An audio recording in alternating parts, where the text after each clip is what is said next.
They said, "We'll give you a moment alone with your husband." But when I stepped away to wipe my face, I heard the sound of the coffin lid closing. Just like that. No warning, no farewell. The hinges clacked softly, and when I turned back, the man I'd spent 51 years beside was already gone from view. I didn't say anything right then, just stood there, staring at the polished wood, at the white lilies lying too neat across the top. My hands still held the letter I was going to slip inside. A small thing. A memory about the day we met. A dumb little poem I wrote. He used to laugh at my poems, but he kept them all in his desk. I thought he'd like one last one. But they closed it. Quietly, efficiently, like I was just a guest at someone else's funeral. I glanced at the director, a young man in a shiny suit, and he gave me one of those professional smiles. I remember thinking, he doesn't even know George's name, just a slot in a schedule. Brett, my youngest, stood off to the side with that stiff posture he'd adopted in recent years, like he was always defending himself before anyone accused him.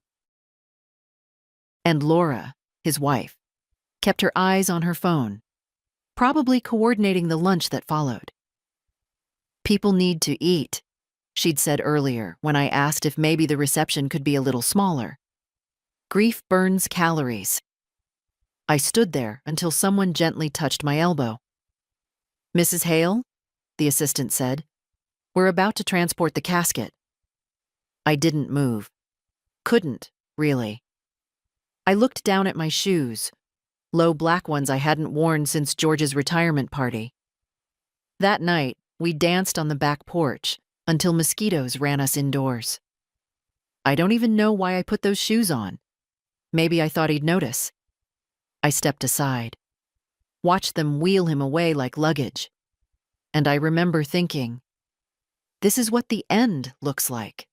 Not in a hospital bed, not in whispers and morphine. This is it. A moment you don't get back. A lid you didn't ask to close. Back at the house, everything smelled of furniture polish and store-bought flowers. People talked around me, not to me. Laura had hired a catering company without asking me, and every tray was something George never ate. "We didn't have time to consult you," she'd said. "We wanted it done right." Her version of right never matched his life. I stood in the hallway and watched as people moved through our home like it was a hotel lobby. The grandchildren looked bored. Brett gave a speech about legacy, called George a man of quiet resilience, and I almost laughed. George was loud. Not in a rude way, he just filled a room. He hated pretense, liked his eggs runny, and danced when nobody asked him to. When people left, I found myself in the kitchen, washing dishes that weren't even mine. Laura had brought her own platters, even though our cabinets were full. "I didn't want to burden you," she'd said. But the sink still filled with plates. At some point, Brett came in. He looked tired, but not like grief-tired, just annoyed. "You okay, Mom?" he asked, voice already halfway out the door. "I didn't get to say goodbye," I said, still holding a wet glass. He blinked. "You had time." "They gave you a moment." "No," I said. "They gave me a closing." He didn't respond, just nodded like he was checking a box. Later, I heard him telling someone on the phone, "Yeah, it went fine. Smooth, actually." Smooth. That night, I sat alone in our bedroom. His side of the bed already looked too neat. George always slept like a child, half off the mattress, blankets in a knot. I took his pillow and held it close, but it already smelled more like dust than him. I didn't cry. That surprised me. What I felt wasn't sorrow. It was something else. Like a rope had been quietly pulled from under me while I wasn't looking. Not grief. Displacement. They closed the lid without me. Without asking. And in doing so, something shifted. Not just George's presence, but mine. I had a sudden, sharp thought. This house doesn't feel like mine anymore. And that was the moment something old in me cracked, and something older stepped forward. I met George when I was 21 and tired of pretending I liked nice boys. He wasn't particularly handsome. His nose had a crooked ridge from a high school baseball injury. But his laugh was something else. It came from deep inside, like a muscle that had been well used all his life. He asked me out by walking up to the bakery counter where I worked and saying, "I know this is forward, but you look like the kind of woman who'd never settle for dry pie." I didn't smile. I handed him a slice of peach crumble and said, "Then don't waste my time." We were married 6 months later. The years that followed weren't always kind, but they were honest. George worked at the same auto repair shop for 37 years. I cleaned houses until Brett was born, then started my own small laundry service out of our garage. It paid for groceries and winter boots and the odd vacation. We made do. We made it work. He called me Mert, only ever with a grin. The kids would roll their eyes when we slow danced to Sam Cooke in the living room. But George never cared about appearances. He said love was a verb, and he proved it every single day. After he retired, he built a small bench in the garden, sat there every evening sipping lukewarm tea, staring at the hydrangeas like they were paintings. "They don't complain," he'd say. "Don't gossip. Just bloom." The last 2 years were harder. He had trouble walking. The bathroom trips became longer, the steps slower. But we adjusted. I moved our bedroom downstairs, installed rails, learned how to fold his pants so they'd slip on easier. He never said thank you. Not because he wasn't grateful, but because we didn't speak like that. Not about small things. We just did them. When the diagnosis came, pancreatic, late stage, I didn't cry in the office. I took the brochures, asked the right questions, nodded while the doctor talked about comfort measures. George didn't look at me. He just kept staring at the floor tiles. But when we got in the car, he finally said, "So, no more hydrangeas, huh?"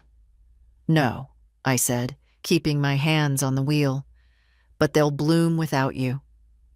He reached over and squeezed my knee. The last 6 weeks passed in a fog of appointments, morphine, and visitors. Neighbors dropped off casseroles. Brett came often at first, full of advice and articles he printed from the internet. Laura brought supplements, talked about alkaline diets. She never once asked George what he wanted. He didn't want smoothies. He wanted toast. Plain, with butter. Our oldest, Meryl, lives in Oregon. She called twice a week, her voice strained, guilty. "I wish I could fly in, Mom. I'm just swamped with work." I didn't pressure her. That's the thing about motherhood. You learn to expect nothing and give anyway. George asked for fewer people toward the end. "I want quiet," he said one night. "Just you." The night he passed, the nurse was in the kitchen making tea. I was sitting by the bed, reading aloud from a worn mystery novel he never finished. I looked up, and he was already gone, mouth relaxed, eyes half open. I didn't scream. I didn't even move. I just closed the book and placed it on the table. The funeral plans came together faster than I expected. Laura took charge, said it was easier this way. I agreed, not because I trusted her taste, but because I didn't have the energy to argue about flowers and font sizes. Brett asked if he should speak. I said yes. It felt like the right thing to say. The only request I made was that I be allowed to sit beside the casket for a few minutes before they closed it. "Of course," they said. "You'll have your moment." That was what they called it. A moment. But moments don't last. And no one ever tells you how fast they go until you hear the sound of the lid clicking shut behind you. Now, 3 days after the funeral, The house is too quiet. I keep thinking I hear him upstairs, humming off key. I go to the pantry, and his favorite mug is still there, the one with the faded fishing boat. I can't bring myself to move it.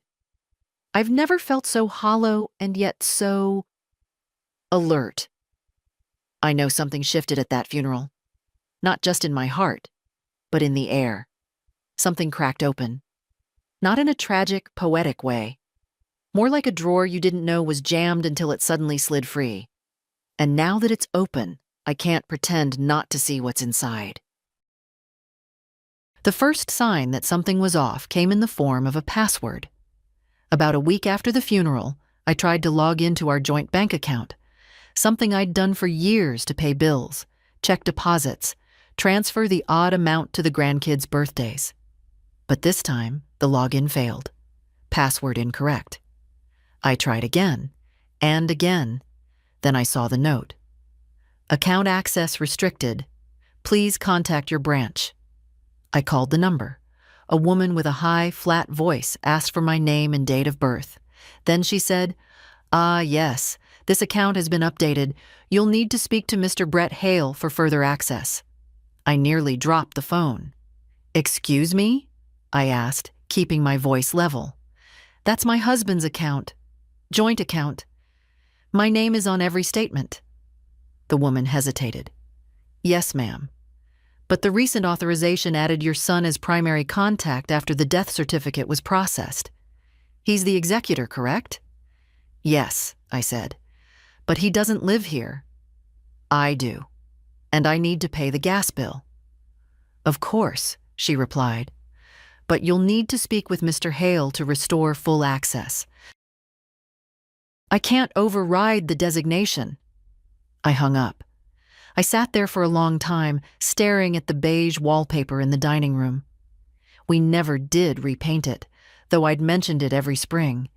It struck me then, how quickly the shape of your life can be redrawn by someone who's not even sitting in the room. Brett came by that afternoon with 2 coffees and a pat on the back, like I was a colleague who'd just gotten over the flu. Hey, Mom, he said, stepping over the threshold without knocking.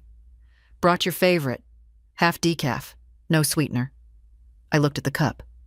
I drink it black. He blinked. Oh, thought you liked the half decaf now. Laura said, I drink it black, Brett. He shrugged and set the tray down. Anyway, I figured we could go over some paperwork. Lots to take care of. Insurance, probate, the works. I've been talking to a lawyer, just streamlining things. I watched him open his laptop like he owned the table. I tried to access the bank account, I said. Oh, right. He didn't look up. Yeah, they switched the permissions. Standard stuff after a death. I'll get you added back. Just wanted to make sure things were organized first. Organized how? He glanced up then, just briefly. Mom, don't worry. You don't need to deal with all this. That's why I'm here. That sentence, it stuck with me. You don't need to deal with all this. As if I hadn't dealt with it every day for 50 years. As if George and I hadn't paid off that mortgage one thin check at a time. As if I hadn't built our laundry service from a folding table and a borrowed washer. Now suddenly, I didn't need to deal. Later that week, I overheard Laura in the hallway talking to someone on speakerphone. She didn't lower her voice. I think it'll be easier if she moves in with Meryl. She has more space, or even an assisted place nearby. Brett and I are too tied up with the boys right now, and the house is, well, you know, big. The house. My house. The same one George and I built a second bathroom into when I got tired of sharing. The one where every floorboard knew the rhythm of my step. They'd already begun dividing me up like a misplaced box in an estate sale. That night, I walked through each room with a notebook. Not crying, just noting. The things they wouldn't understand. The chipped blue bowl we bought on our honeymoon. The crooked picture frame George refused to straighten. It leans like us, he'd say. I found the envelope with the original deed. Both our names. Still there. Still valid. I also found a stack of unopened mail, medical bills, condolence cards, and an invitation, Laura's handwriting, inviting George's colleagues to a celebration of life brunch the following weekend. I wasn't mentioned. I looked around the living room, still too clean from the catering crew, and felt a new, unfamiliar thing rising. Not anger, not even sadness. It was something closer to clarity. They were already moving on. And not just from George. From me. But I wasn't done being present. Not yet. Not quietly. Not on their schedule. The next shift came when I found a man standing in my driveway, clipboard in hand, tapping his pen like he had somewhere better to be. It was a Tuesday. I was wearing George's old flannel over my nightgown, watering the potted roses near the porch. They weren't doing well this season. Too much sun, maybe, or too little care. "Mrs. Hale?" he asked, squinting at me. "Yes?" "I'm here about the transfer papers. Mr. Hale said you'd be expecting me." "Which Mr. Hale?" I asked, though I already knew. He flipped through his clipboard. "Brett Hale. He filed for title reassignment on this property. We just need your signature to finalize it." My hand went cold. "This property is already titled," I said, stepping forward. "It's under my name and my husband's. There's nothing to reassign." The man, mid-30s, tan lines from sunglasses, glanced again at the paper. "Right. Well, looks like he's consolidating things through probate. Common practice when estates are being reorganized." I didn't respond. I simply pointed at the gate. "I suggest you leave." He raised both hands. "Hey, I'm just doing my job, ma'am." No offense meant. I waited until his car pulled out before going back inside. My knees ached and my palms were wet. Not from the hose, but from sweat. Anger was a strange thing at my age. It didn't burn hot. It settled in the stomach, quiet and heavy. I sat at the kitchen table and pulled out the deed again. George and I had refinanced the house only once, in the early 90s, to help Merrill through college. We paid it off before Brett even graduated high school. There was no debt, no lien, no legal reason Brett should be touching anything. I made 2 phone calls, one to the county records office, the second to Ruth Lissman, an attorney who once helped George draft a lease for one of the tenants we had in the back apartment years ago. She remembered me immediately. "Mrs. Hale? How long has it been? 20 years? "More or less," I said. "I think I need your help again." We met the next day in her office, a cramped space above a pharmacy with dusty blinds and too many paperweights. She wore the same strong perfume I remembered, like crushed lilac and ink. "I'm being pushed out," I told her plainly. "I don't have proof yet, but they're circling. Brett, Laura, the house, the accounts. I want to make sure nothing moves without my say." Ruth adjusted her glasses. "Do you want to change your will?" "Not yet," I said. "But I want to lock the door before they come through it." She nodded. "Let's start with a declaration of sole property. Then a power of attorney revocation, just in case. We'll update the estate documents. I'll make you a list of everything to pull." We went over details for over an hour. I felt tired afterward, but clear-headed. Later that week, Brett came by again, this time with the boys. He always brought them when he wanted to soften a conversation. They ran into the living room, dropping backpacks and shoes like breadcrumbs. "Hey, Mom," he said, too casually. "Got a minute?" I didn't answer. I was setting the table for 4, even though I knew Laura wouldn't come. She rarely did. "I made stew," I said instead. "Your father's recipe." He sat, clearing his throat. "Listen, I might have sent someone your way earlier this week. Some paperwork. You know how these things go." I do, I said, placing the bowls down. And I also know when I'm being handled. He looked up. What? You didn't ask. You assumed. And then you sent a stranger to trick me into handing over my house. His face shifted, defensive, then calculating. It's not like that, Mom. Look, it's just cleaner on paper, easier for taxes. We're trying to help you. No, I said, sitting across from him. You're trying to make me disappear in a way that looks polite. He opened his mouth, but I raised a hand. You can eat. You can go. But you don't bring me papers again. Not without a conversation. Not without respect. The boys were already slurping stew, oblivious. Brett said nothing more that night. After they left, I locked the door. Then I took out George's old planner. I flipped through its pages, past doodles, and scratched addresses until I found a note from years ago. It read, "Call Merrill about moving back. House is too quiet." He never made that call. But I stared at the ink, faded but present, and realized something. Quiet wasn't the enemy. Erasure was, and I wasn't going to be erased.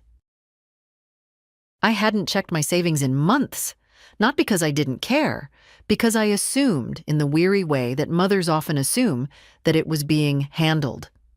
George always managed the numbers. After he got sick, Brett offered to step in. "Just until he's better," he'd said. "I'll make sure everything's running smooth." Smooth. That word again. Now I logged in using a fresh password Ruth helped me set up. The first screen greeted me with a balance that looked smaller than I remembered, much smaller. I clicked through the tabs, 3 accounts, 1 checking, 1 small investment fund, and the joint savings. The one George and I built together over decades, little by little. Extra from Christmas bonuses, leftover refunds, even the $100 bills George used to fold into birthday cards for emergencies. And now? Now the ledger was full of regular monthly transfers. A $1,200 to Bright Steps Academy. I knew that was for the boys' private school. $350 to Sunline Auto Finance, Brett's car, most likely. $500 every month to Willow Dental Associates. Laura's Invisalign, I remembered suddenly. She said, laughing over coffee, "Can't sell a house if you don't smile with confidence." Dozens more. Groceries, travel, utilities, subscriptions to services I didn't even recognize. I scrolled back. The payments began around the same time George got his diagnosis. Brett must have added the authorizations when he took over the books. And I let it happen. That night, I pulled every bank statement from the filing cabinet in the guest room, sat on the carpet, surrounded by printed lists and fading receipts. 10 years of generosity. No, 10 years of slow erosion. There was the $3,000 for Merrill's flight during her divorce, even though she never arrived. The $5,500 Brett needed for a business opportunity that lasted all of 6 weeks. The wedding deposit Laura never thanked me for. A dozen tuition boosts, cell phone bills, therapy copays. One line even showed a payment to a retreat center with a note, "Marriage Reset." The page was full of my name. But not once in all those transactions did anyone stop and say, "Do you want this? Are you okay?" It wasn't just money, it was permission. Silent, assumed, taken for granted. The next morning, I called the bank. "I'd like to cancel all outgoing automatic payments," I said, using the firm voice I'd saved for rude customers and dishonest plumbers. The clerk stammered. "Ma'am, that's quite a few entries. Do you want to cancel all of them?" "Yes," I said. "Every single one, effective immediately. Some of these are family-linked, like health insurance." "I'm aware. And a few are educational. I'm still aware." He cleared his throat. "Very well. It'll take a moment. I waited, breathing through my nose. I thought of George, how he used to say, "Money's just a mirror, Mert. It shows who people really are." When the call ended, I felt shaky, but not unsure. For the first time in years, I wasn't leaking. Later, I emailed Ruth with a list of the canceled accounts and scheduled a meeting. "We'll draw up the trust," I wrote. "I want to protect what's left." The next evening, Brett called. Twice. Then Laura. I didn't answer. Let them feel what silence sounds like. But just before I turned off my phone, a message buzzed through. It was from Jenny, my granddaughter. "Grandma, are you okay? Dad is freaking out about something. Just checking in. I love you." I stared at her message for a long time. Then I wrote back, "I'm fine, sweetheart. Just finally putting some things in order." The bank felt colder than I remembered. Not in temperature. Something quieter, more internal. The kind of cold you feel when you've been too trusting, too long. The woman at the front desk gave me a polite smile, then went to fetch the manager. Richard came out 5 minutes later, the same man George and I had dealt with for years. His tie was still crooked in that boyish way, but his smile faltered when he saw me. "Mrs. Hale," he said, extending his hand. "I heard you called. Is everything all right?" "No," I replied evenly. "But I'm here to fix that." He led me into his office. The glass walls let the morning light pour in, but it didn't feel warm, just exposed. I sat down, opened my notebook, and laid out every change I wanted. Ruth had helped me list them in clear order. I need all financial power of attorney removed from Brett Hale, effective immediately. I want account access reset to me alone. He shifted in his seat. "Of course, I can help with that. And I'd like to create a living trust, something protected, separate. My granddaughter Jenny will be the sole beneficiary." He paused. "I understand," he said, typing something quickly into his screen. "You'll need to come in again with her for verification, but we can start that process today." I nodded. He clicked, printed, handed me forms. I signed each one without hesitation. For every pen stroke, a memory surfaced. A check for summer camp, a down payment on Brett's kitchen renovation, private tutors, dental work, a gym membership. Each signature, like a small burial, not of people, but of expectations. When it was done, Richard stood. "If I may say so," he began carefully, "you're doing something many people should have done sooner." "I know," I said, "but I was still hoping they'd turn around if I just gave more." He didn't respond, just nodded with a kind of quiet respect I hadn't felt in a long time. By the time I got home, the phone was ringing. I let it. Then a text came through from Laura. "Mert, this is really inappropriate. We need to talk. There are things you don't understand. You're making things complicated for everyone."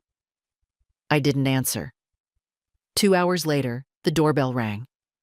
I watched through the peephole. Brett. Alone. He looked unprepared. His hair messy, like he'd been running his hands through it. No kids this time. No props. I opened the door but didn't invite him in. "Mom," he said, "can I come inside?" "That depends," I said. "You here to talk or to fix?" He blinked. "Talk, I guess." I stepped aside. Barely. He walked in slowly, like someone entering unfamiliar ground. The same house he once threw tantrums in, brought dates to, stored junk in the garage.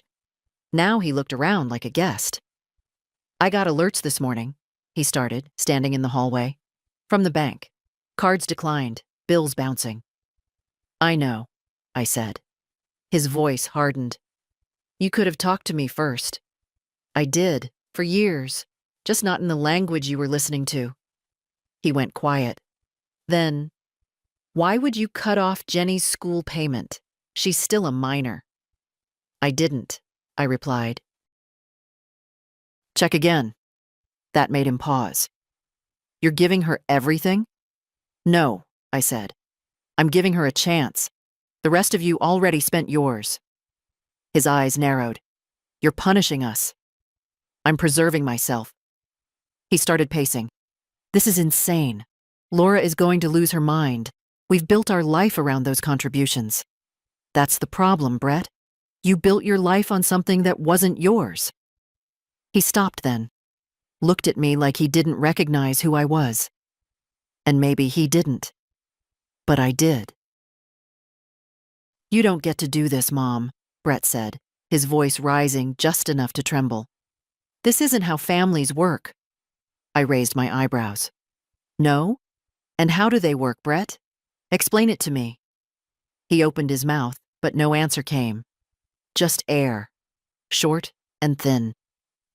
We stood in the living room where George used to sing off-key to the radio, where Brett learned to walk, to lie, to apologize with flowers.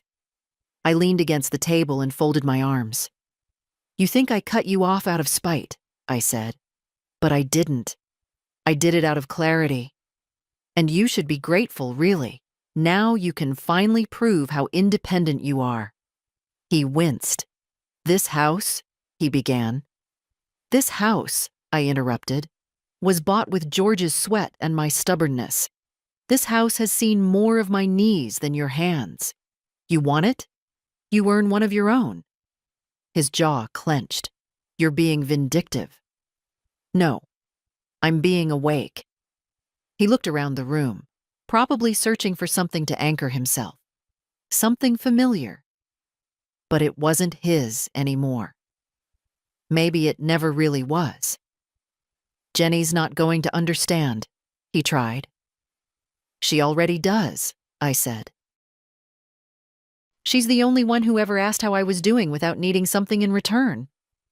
He sank onto the couch, the same one he once spilled grape juice on as a child. I didn't offer him tea. I didn't offer him comfort. You could have talked to me, he said quietly. I know I haven't been perfect, but you blindsided us. I didn't respond right away. I watched him. A grown man who once clung to my hand crossing the street. A boy I loved more than breath, now looking at me like a stranger. You made it clear I was optional, I finally said. You closed the lid. You moved the money. You planned your future without asking if I had one. Silence. Then, so what now? You just cut us off forever? I didn't blink. For now, you can still call. You can still visit. But not for money. Not for inheritance. Not to play chess with my grief. He nodded slowly, like a man rehearsing surrender. When he finally stood up, I saw it. Something that wasn't anger or arrogance. It looked like shame, and I wasn't cruel enough to savor it. At the door, he paused. You know, I always thought Dad would have been proud of me. Of the life I built. I tilted my head. He might have been, if you'd built it with your own hands. Then I closed the door. The lock clicked. It was the first time I'd ever locked it behind him. Later that evening, Jenny called. Her voice was soft, like she already knew something had shifted. I saw Dad's face when he came home, she said. He didn't say anything, but I could tell. I didn't want to hurt him, I told her. I just couldn't keep bleeding. I know, Grandma. I really do. We stayed on the phone a while, talking about school, her part-time job, the garden she was starting from seed. She asked if she could visit over the weekend. You never have to ask, I said. After we hung up, I sat alone in the darkened living room. I didn't feel triumphant. I didn't feel sad. I felt still. Like the surface of a lake after the wind stops. The days that followed were quieter than I expected. Not lonely, just empty in a way that felt honest. There was no artificial busyness. No phone calls about misplaced receipts or forgotten logins. No Laura asking if I could just handle the electric bill this month. It's been crazy. The silence wasn't punishment. It was space.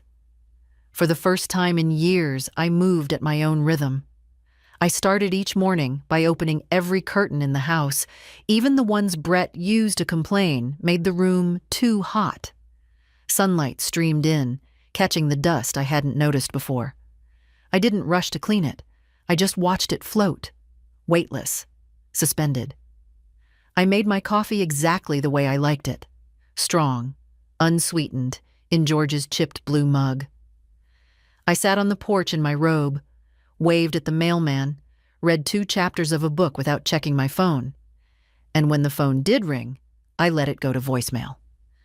On the 3rd day, I baked a peach cobbler. Not for a guest, not for an event. Just because it smelled like the summer George first kissed me, sticky and laughing on the back porch. I ate a small slice warm from the oven, standing barefoot in the kitchen. I even took a walk. The neighborhood had changed, of course. More SUVs, fewer kids on bikes.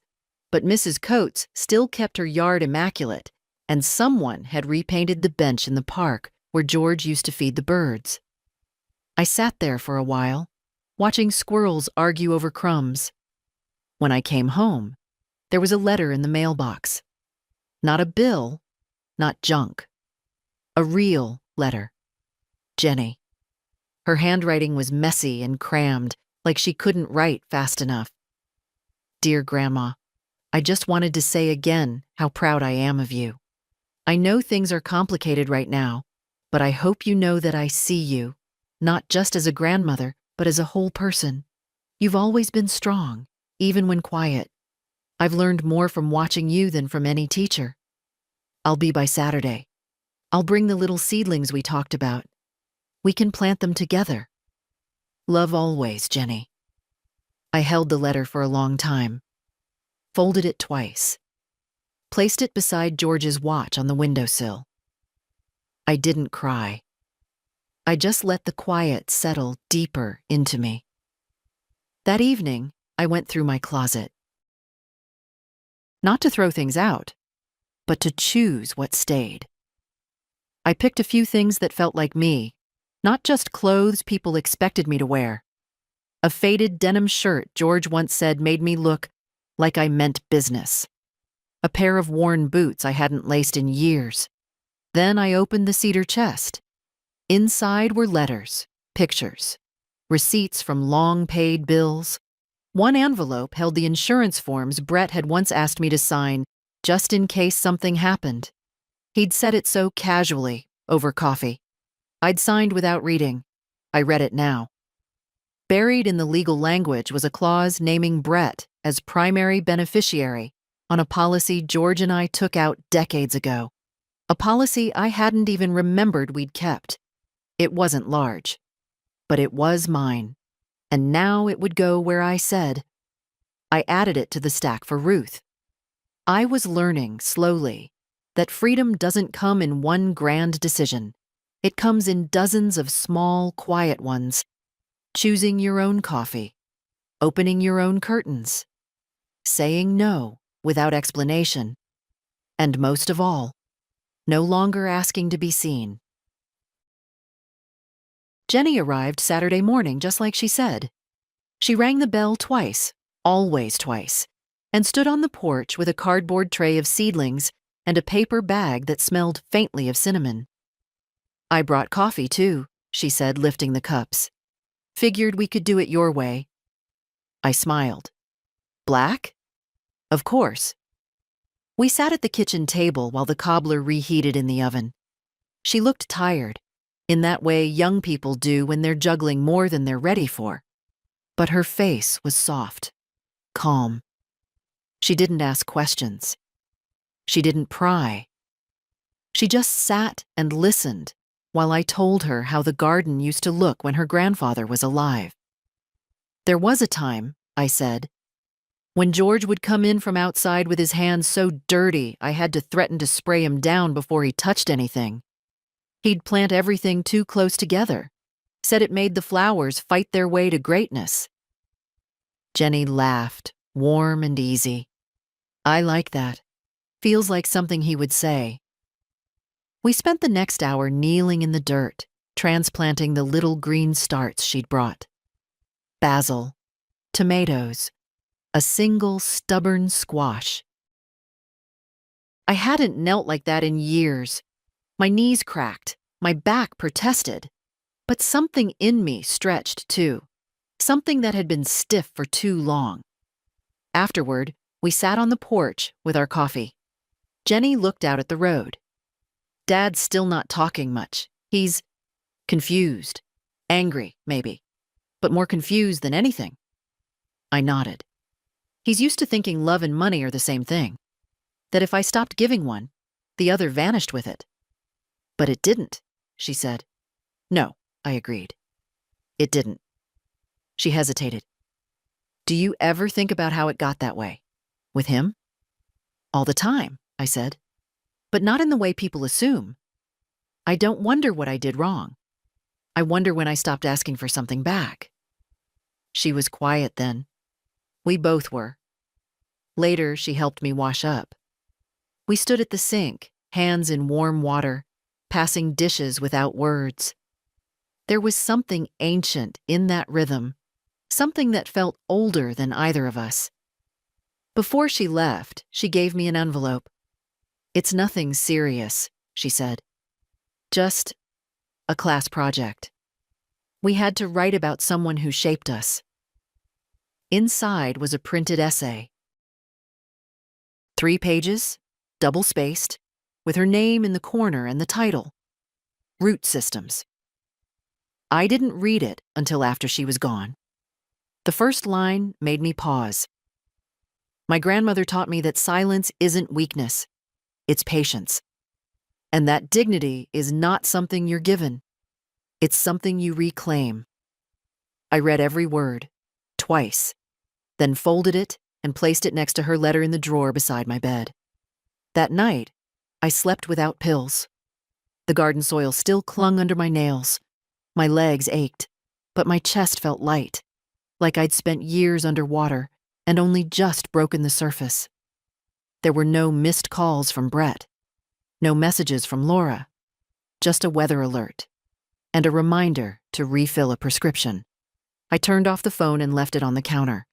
Let the silence do its work.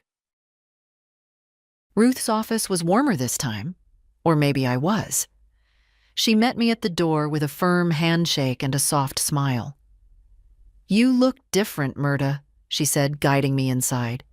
Calmer. I suppose I am, I said. Something settles when you finally stop asking to be seen. She nodded as if she knew exactly what I meant. We sat at the same desk, but now there was a folder between us with my name printed in clear black letters. Inside were documents I had reviewed, revised, and slept on. Nothing rushed, nothing done in a haze of grief or guilt. This is the trust, Ruth said, sliding the first page forward. Irrevocable, funded entirely by your remaining assets, named beneficiary, Jennifer Hale. I read every word, every clause. The language was dry, but the meaning pulsed underneath. I don't want her to know yet, I said. Not the whole of it. She's still young. She needs to live without the weight. Understood.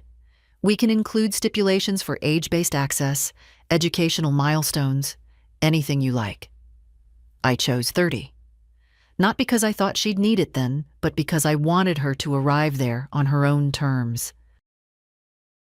With experience, not entitlement. The next page was the revised will.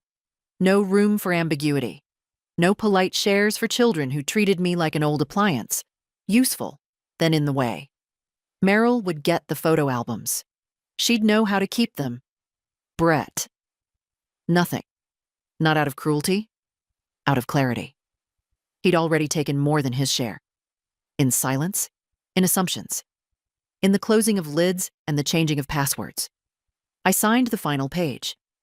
Ruth stamped it. There's one more thing, she said, opening a smaller envelope. We discussed setting up a healthcare directive. It allows you to name someone to make decisions if you're incapacitated. I want Jenny, I said. She listens, even when it's hard.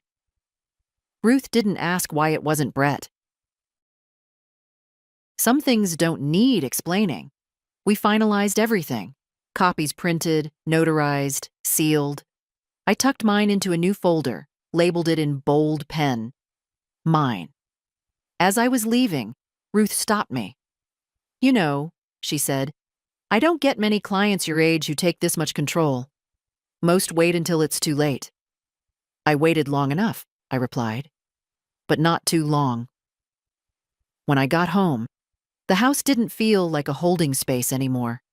It felt chosen. Every photo still hanging was there because I wanted it. Every item in the fridge, something I'd picked. The pile of mail on the counter was mine to open or ignore. I sat in George's chair with a blanket across my knees, looked out the window at the garden where tiny green leaves had begun to push through the dirt. Jenny's seeds fighting their way to light. That evening, I made soup. Not for a visitor, not to impress, just because it warmed me. Halfway through, the doorbell rang. I opened it to find Laura. Her makeup was perfect, as always, but her jaw was tight, her coat too crisp for the weather. "We need to talk," she said. "No," I replied. "You need to listen." She blinked, thrown off. "This isn't about money," she started. I didn't move from the doorway. "It's about how you've humiliated us," she continued. "Brett's a wreck. You blindsided him." "I clarified boundaries," I said. "If that wrecks him, he was never built well." Her eyes narrowed. "You're destroying this family." "No," I said, calm as the soup warming behind me. "I'm just refusing to be buried alive in it." She stared at me, waiting for me to soften, to apologize, to explain. I closed the door gently. This time, I didn't even lock it. Laura didn't call after that. She didn't text. But I knew she'd be back. Women like her don't walk away when they think there's still a chance to win.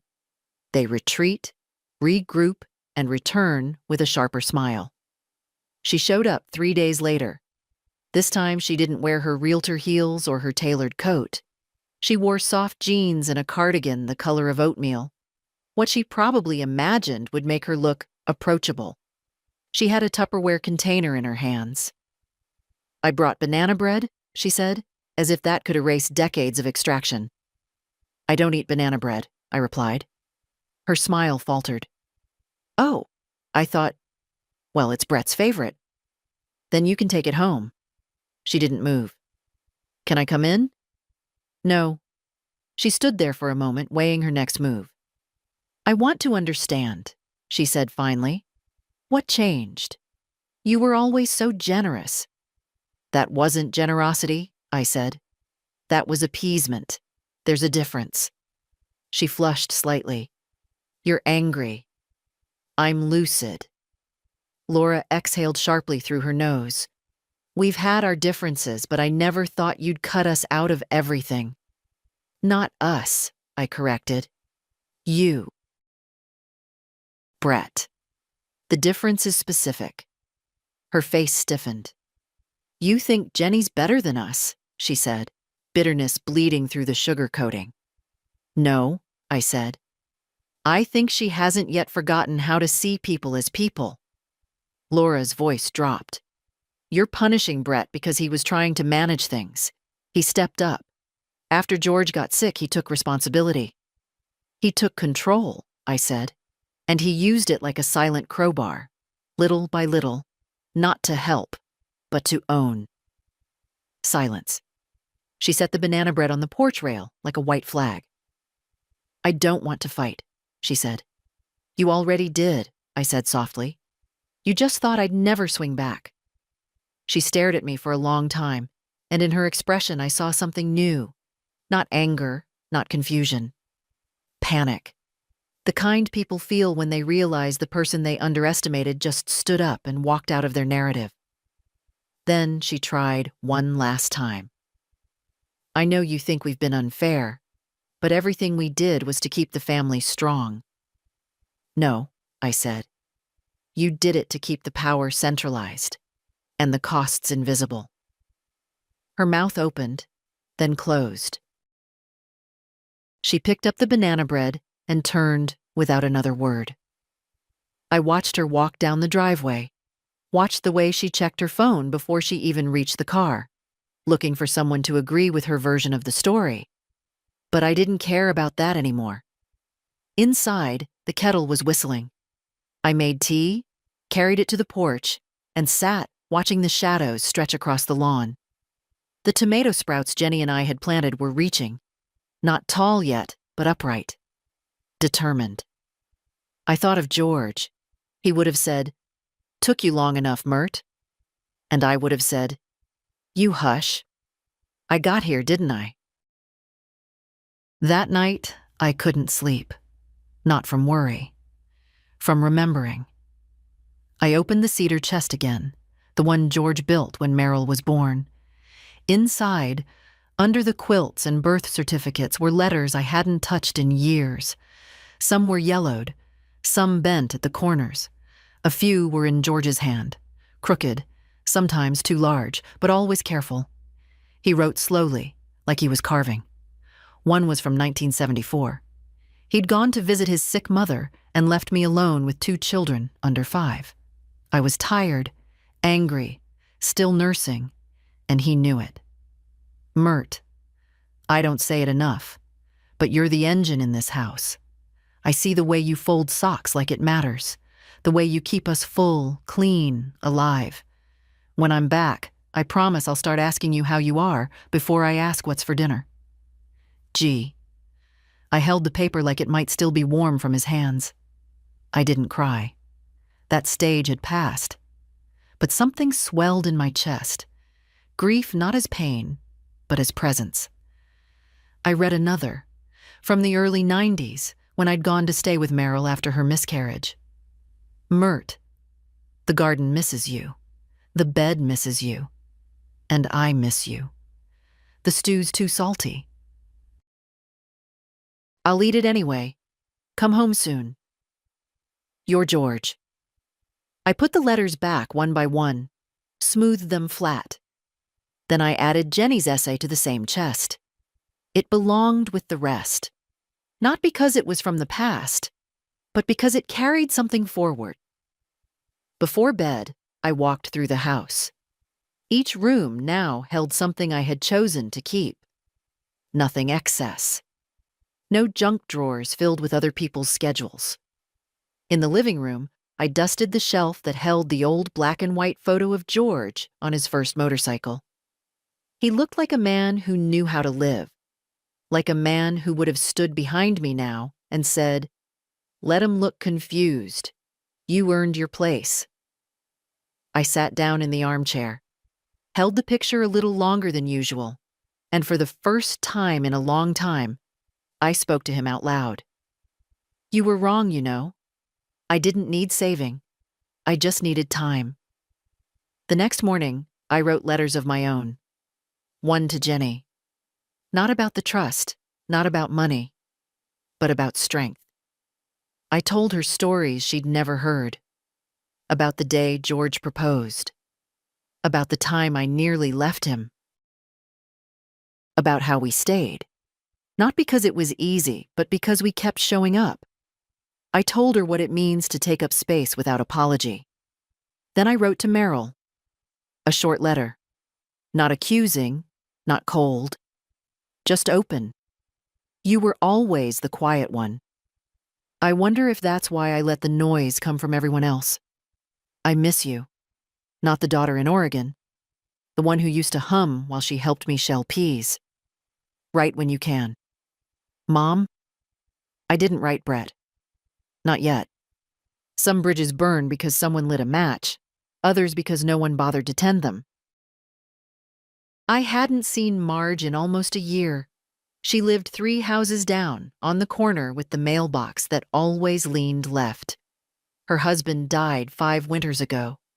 After that, she stopped coming to church and started wearing her hair down, long and gray, like she no longer had to keep it tidy for anyone. We used to sit together on holidays, exchange casseroles. Then time crept in, and so did distance. I saw her again on a Wednesday morning. She was walking her dog, an old mutt named Duke that had survived more than either of us expected. I was trimming the wild vine near the porch, the one George always said would eat the whole damn house if you let it. "Myrta," she said, stopping at the gate. "You look taller." "I didn't shrink this week," I said. "That's all." She laughed. "Well, you're standing different, that's for sure." We talked about the weather, the squirrels, how the mail came later now. Then, without warning, she said, "I heard Laura was out here." I didn't pretend otherwise. She was. And? She left with her banana bread. Marge nodded, like that was enough explanation. She leaned on the fence post. Duke laid down with a sigh. "I know what you're doing," she said, her voice low. "And I want to say, it's brave." "It's overdue," I replied. "Same thing at our age." She looked down the street, then back at me. "You remember when Henry passed?" "The week after, my oldest son called to ask where I kept the keys to the camper. Never said sorry, just wanted to know if he could take it upstate with his friends." "I remember," I said. "I told him the locks had changed. He didn't call again for 3 months." I didn't say anything, just listened. Marge adjusted her scarf. "You know what got me," she continued. "Not the silence, the surprise. I thought I'd raised them better. Turns out I'd just raised them soft. Comfortable. That word again. Comfortable. It's not the same as safe. Or kind.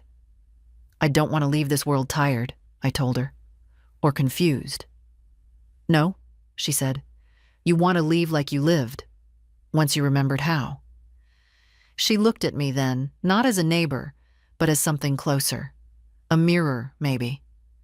"Can I come by tomorrow?" she asked. "I'll bring real tea." "I'll make cobbler," I said. We smiled, like survivors. That afternoon, I sat on the porch with the letters I'd written but not mailed. Held them in my lap like warm stones. The tomatoes in the garden were finally beginning to thicken. The squash looked like it might outgrow its box. Everything reaching.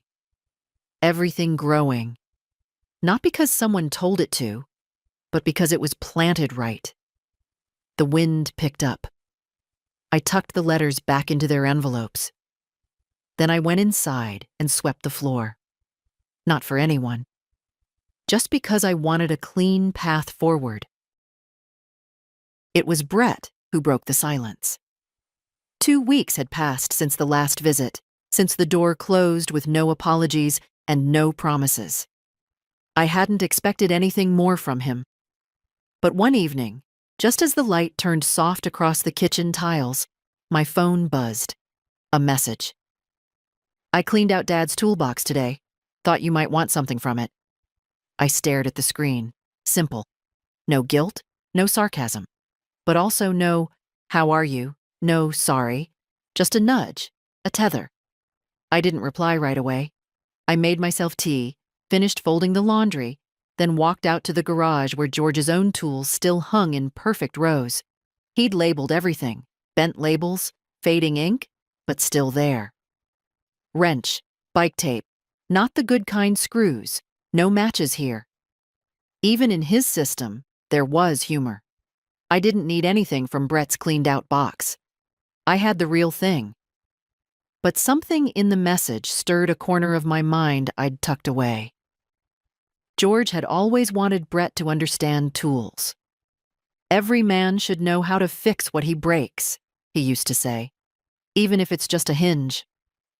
But Brett never had the hands for it. He wanted finished things. No rust, no dust, no patience. Maybe that was the difference.